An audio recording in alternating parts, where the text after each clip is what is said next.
Yeah, there is this rumor making rounds in the social media that the NDC, towards the end of the year, will drop Peter Obi as their presidential candidate.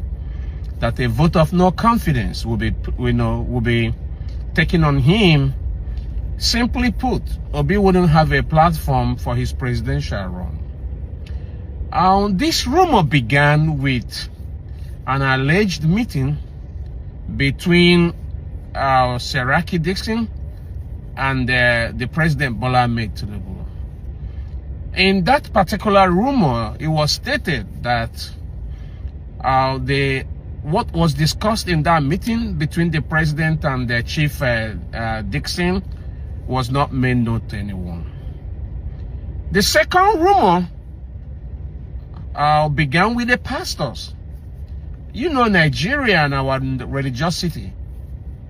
This set of pastors, men of God, self-styled prophets, claim that they have this vision or prophecy from God where NDC will drop Obi as their presidential candidate. Simply put, stabbing Obi at the back as their presidential candidate.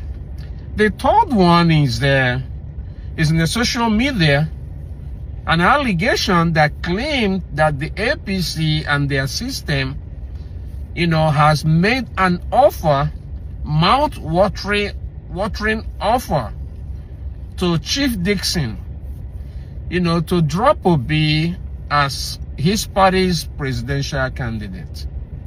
Well, all these are rumors. On a good day, nobody should lose sleep because of rumors, right? But we know Nigeria. We also know the APC. We know the APC and their belief in financial inducement. We know APC has a very strong belief that monetary inducement could solve every problem.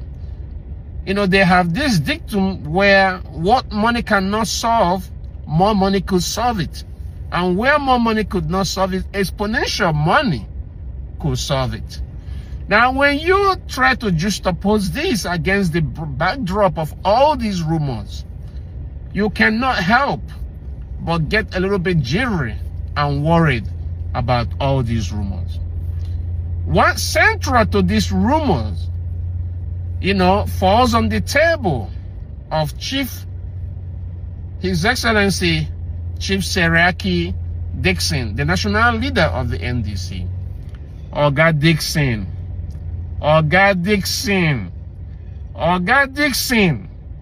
do not fail Nigerians. Several million Nigerians are in this race through Peter Obi, including yours sincerely. There are millions of us who are in this presidential race through Peter Obi. Do not stab us in the back, sir. Oga, make this thing just be rumor. Oga, make this thing just be rumor. Make this thing just be rumor.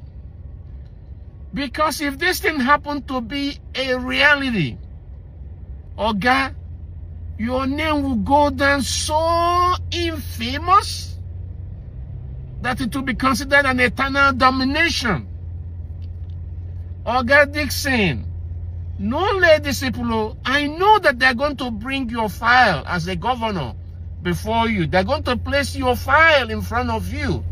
They will try to blackmail you using your file. They will threaten you with leashing EFCC, all those, their attack agencies and all that. They will threaten you with every one of these. But Oga, stay strong and be the people's champion. This election is not like every other election. Nigerians are on the ballot in this election against this government that have refused to protect our children, against this government that have continued to borrow our future, have continued to borrow away the future of our children and even those unborn. Nigerians are in this election against this condominium government. Nigerians are in this election against this government that negotiates with terrorists and bandits and allow them to carry guns where Nigerians remain defenseless. These Nigerians are in this race against this government that is so insensitive that it doesn't care about the welfare of the people. Nigerians no go forgive you. Obi is a candidate, but he's a multiple candidate. He's a multiple candidate. Millions of Nigerians are running through him. He has the destiny of countless millions of Nigerians in his hands in this election. And indirectly, those destinies are in your hands, Oga Serieke Dickson. Don't stop Nigerians because, Oga, do not fail Nigerians.